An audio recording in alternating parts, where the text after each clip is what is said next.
যেখানে মন্দিরের ঘণ্টা আর পাখিদের কলতান একসাথে বেজে ওঠে, যেখানে প্রাকৃতিক পরিবেশ আর আধ্যাত্মিকতার মেলবন্ধন হয়, যেখানে মানসিক সব ক্লান্তির অবসান ঘটে, কোলাহল থেকে দূরে প্রকৃতির কোলে এক পুরাণ জড়িত মন্দির, সেখানে সময় যেন থেমে যায়।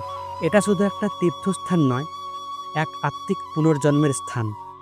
আমি বলছি 51 সতীপীঠের অন্যতম ফুল্লরা সতীপীঠের কথা, যেটা বীরভূম জেলার লাভপুরের শান্তশীতল ও ইতিহাস সমৃদ্ধ একটি গ্রাম ফুল্লরাতে অবস্থিত। এই মন্দিরের পিছনে একটা পুকুর আছে। শোনা যায় শ্রী রামচন্দ্রের দুর্গাপূজার সময় হনুমান এখান থেকে 108টা নীলপদ্ম সংগ্রহ করেছিলেন। নমস্কার, আমি রাহুল। যাযাবর মন নিয়ে বেরিয়ে পড়ি নতুন নতুন অভিজ্ঞতার সন্ধানে। তোমরা এই মন্দিরে যাবে কিভাবে? এই মন্দির চত্বর ঘুরে দেখতে কতটা সময় লাগতে পারে? ভোগ খাওয়ার জন্য কি কি করণীয়? অথবা এখানে কোনো যাত্রী নিবাস আছে কি না, সব তথ্য এই ব্লগে তুলে ধরব। একটাই অনুরোধ, প্রথম থেকে শেষ পর্যন্ত দেখতে থাকো। আর তোমরা যারা এই চ্যানেলে নতুন, তারা অবশ্যই চ্যানেলটাকে সাবস্ক্রাইব করে দিও। তোমাদের একটা সাবস্ক্রাইব আমাকে এরকম আরও নতুন নতুন ব্লগ বানাতে ইন্ধন যোগাবে। তাহলে চলো শুরু করি মন্দির দর্শন। আমরা সকলেই কম বেশি সতীপীঠের কাহিনী জানি। রাজা দক্ষ কন্যা সতী ও তার প্রতিশ্বর শিবকে না আমন্ত্রণ করে আয়োজন করেন এক যজ্ঞ। অপমান সহ্য করতে না পেরে সতী সেই যজ্ঞমণ্ডপেই আত্মবিসর্জন দেন। দুঃখ আর ক্রোধে শিব তার দেহ কাঁধে নিয়ে শুরু করেন নৃত্য তাণ্ডব। তখন শ্রী বিষ্ণু তার সুদর্শন চক্র দিয়ে সতীর দেহটি 51 খণ্ডে খণ্ডিত করেন। আর সেই খণ্ডগুলি যেসব স্থানে পড়ে সেখানেই গড়ে ওঠে শক্তিপীঠ।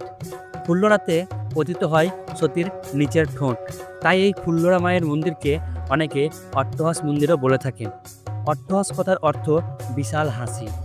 এই মন্দিরে একটা পুকুর আছে, যার যোগ আছে ত্রেতা যুগের রামচন্দ্রের দুর্গাপূজার সাথে। কথিত আছে হনুমান এই পুকুর থেকেই 108টি নীলপদ্ম সংগ্রহ করেছিলেন। লাভপুরের জমিদার শ্রী যাদবলাল বন্দ্যোপাধ্যায় মায়ের এই মন্দিরটি 1895 খ্রিস্টাব্দে প্রতিষ্ঠা করিয়েছিলেন। মন্দিরের মার্বেল নির্মাণ, দেওয়ালে খোদাই করা দেবদেবীর প্রতিকৃতি, শ্লোক ও অলঙ্করণ একে দর্শকদের কাছে বিশেষ আকর্ষণীয় করে তোলে। এই মন্দিরে দেবী ফুল্লরার কোনো প্রচলিত বিগ্রহ নেই। এখানে বিরাজ করছেন সিন্দুর আবৃত একটি বিশাল কচ্ছপাকৃত শিলাখণ্ডের রূপে। দেবীর সাথেই এখানে পূজিত হন ভৈরব রূপে শিব, বিশ্বেশ নামে, অর্থাৎ বিশ্বের ঈশ্বর।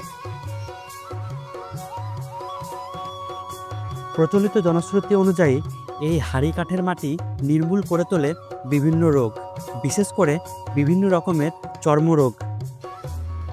এই পঞ্চমুণ্ডের আসনটি তৈরি করিয়েছিলেন সাধক নারায়ণগিরি। এবার বলি তোমরা এই মন্দিরে পৌঁছাবে কিভাবে।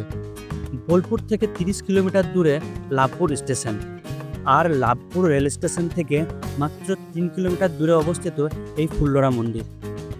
যেহেতু লাভপুর স্টেশনে বড় ট্রেন কম থামে, তাই কাছের আহমদপুর জংশন থেকেই যাওয়া সুবিধাজনক। সেখান থেকে গাড়ি বা টোটো নিয়ে খুব সহজেই পৌঁছে যাওয়া যায় এই ফুল্লরা মন্দিরে। এরকম টাইপের মন্দিরে এলে তোমাদের মানসিক ক্লান্তি দূর হবে। এখানে তোমরা বসে সময় কাটাতে পারবে, নিজেকে একটু ভালোভাবে জানতে পারবে, চিনতে পারবে এবং যথেষ্ট ভালো লাগবে। একটা ঠান্ডা পরিবেশ, শান্ত পরিবেশ, নতুনভাবে নিজেকে খুঁজে পাবে তোমরা। এখন এই মন্দির চত্বর অনেকটা ফাঁকা ফাঁকা লাগলেও মাঘী পূর্ণিমার সময় এখানে এক বিরাট মেলা বসে, যা প্রায় 12 দিন ব্যাপী চলে। মন্দিরে প্রায় প্রতিদিনই মা ফুল্লরা ও তার ভৈরবকে অন্নভোগ নিবেদন করা হয়। তোমরা যদি ভোগ গ্রহণ করতে চাও তাহলে মন্দিরে এসে সকাল 9টা থেকে 12টার মধ্যে কুপন সংগ্রহ করে নিতে পারো।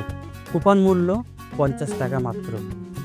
যারা দূর দূরান্ত থেকে আসবে, ফুল্লরা মায়ের এই মন্দিরে কিন্তু থাকার জন্য ব্যবস্থা আছে। রাত্রিবাস করতে চাইলে এখানে একটা লজ আছে, যেখানে তোমরা থাকতে পারো। শুধুমাত্র হিন্দুরাই কিন্তু সেখানে অ্যালাউ, অন্য কোনো ধর্মের মানুষকে এখানে থাকতে দেওয়া হয় না।